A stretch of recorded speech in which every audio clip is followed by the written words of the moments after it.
नमस्ते दोस्तों, स्वागत है आपका ज्ञान की बात चैनल में, जहां कहानियां सिर्फ सुनाई नहीं जाती, महसूस भी करवाई जाती हैं।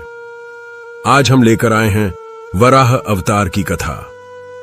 लेकिन कहानी शुरू करने से पहले अगर आपने हमारे चैनल को अभी तक सब्सक्राइब नहीं किया है तो जरा प्यार से वो लाल बटन दबा दीजिए और साथ में वो बेल आइकन भी, क्योंकि ऐसी ही कथा और कहानियां हम हर हफ्ते आपके लिए लाते रहते हैं। तो आइए बिना देरी किए शुरू करते हैं। धरती मौन थी, न कोई पक्षियों का गीत, न नदियों की कलकल, केवल एक अजीब सी खामोशी जिसमें छुपा था एक रहस्य। अनगिनत युग पहले जब सृष्टि का संतुलन डगमगाने लगा था, तब कुछ ऐसा हुआ जिसे ब्रह्मांड ने भी पहले कभी नहीं देखा था। पाताल के गहरे अथाह जल में हिरण्याक्ष नाम का असुर गर्जना कर रहा था। उसकी आंखों में ज्वाला थी, हाथों में असीम शक्ति और मन में अहंकार। उसने धरती को अपने अद्भुत बल से उठाकर गहरे जल में डुबो दिया। धरती, पर्वत, वृक्ष, नदियां सब जल के गर्भ में कैद हो गए। देवता व्याकुल हो उठे, स्वर्ग तक से प्रकाश मानो खिंच गया हो। अब क्या होगा? इंद्र ने आकाश की ओर देखा। ब्रह्मा भी चिंतित थे। वे जानते थे यह केवल बल का प्रश्न नहीं था, यह धर्म और अधर्म की निर्णायक जंग बनने वाली थी। ब्रह्मा ने आंखें मूंदी और ध्यान लगाया। उनकी आत्मा पुकार रही थी, हे नारायण, केवल आप ही इस संतुलन को लौटा सकते हैं।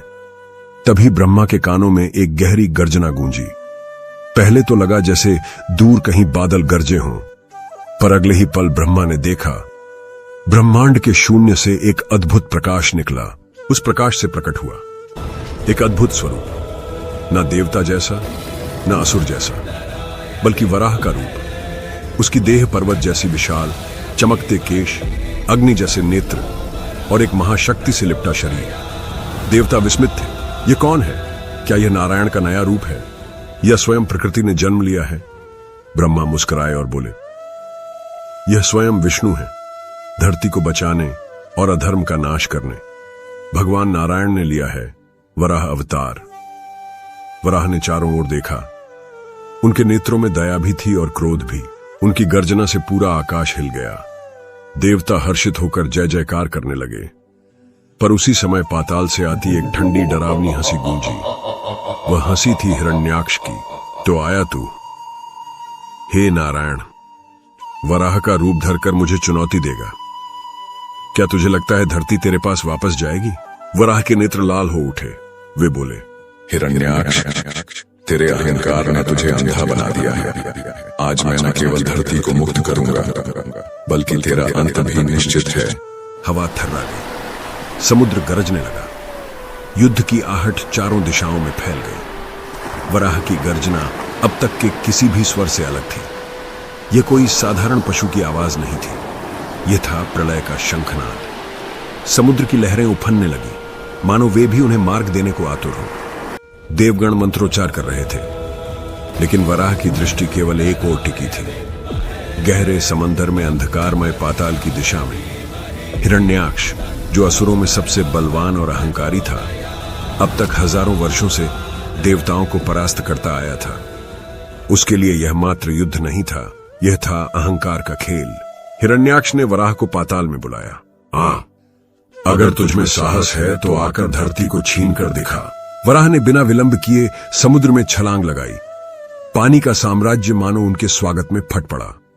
मछलियां, नाग, जलचर सब अपने अपने ठिकानों से हट गए। समुद्र ने उन्हें रास्ता दिया, मानो जानता हो कि यह उसका स्वामी है। गहरे और गहरे वराह नीचे उतरते गए। हर स्तर पर अंधेरा और घना होता जाता, लेकिन उनके नेत्रों से निकलती आभा स्वयं दीपक की तरह मार्ग दिखाती रही। जब वराह पाताल लोक पहुंचे तो वहां का दृश्य विचित्र था। यह कोई साधारण लोक नहीं था। यहां स्वर्ण महल, रत्नों की नदियां और असंख्य असुरों की सेनाएं थीं। हिरण्याक्ष ने गर्जना की और गदा घुमाते हुए वराह की ओर दौड़ा। उसकी गति इतनी तीव्र थी कि मानो बिजली गिर रही हो।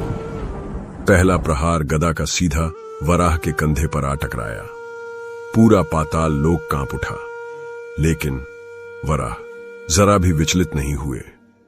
उन्होंने मुस्कुराते हुए कहा, अरे मूर्ख, क्या इतनी ही है तेरी शक्ति? फिर वराह के साथ द्वंद्व युद्ध शुरू हुआ। एक ही झटके में हिरण्याक्ष दूर जा गिरा। देवताओं की आंखों में अब आशा की चमक थी। वे स्वर्ग से देख रहे थे, नारायण विजयी होंगे, इस असुर का अंत निश्चित है।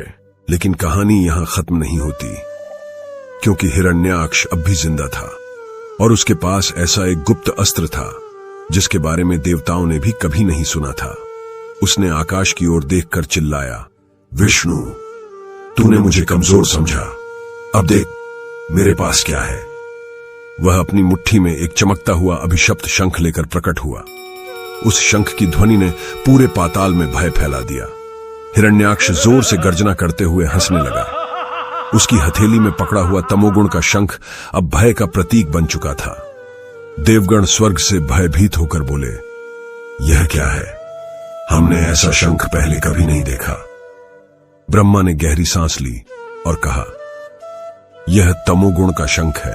जैसे ही शंख की ध्वनि फैली, वराह ने उस आवाज को सुना। उन्होंने अपने विशाल स्वरूप को और विराट कर लिया। हिरण्याक्ष प्रहार करने दौड़ा।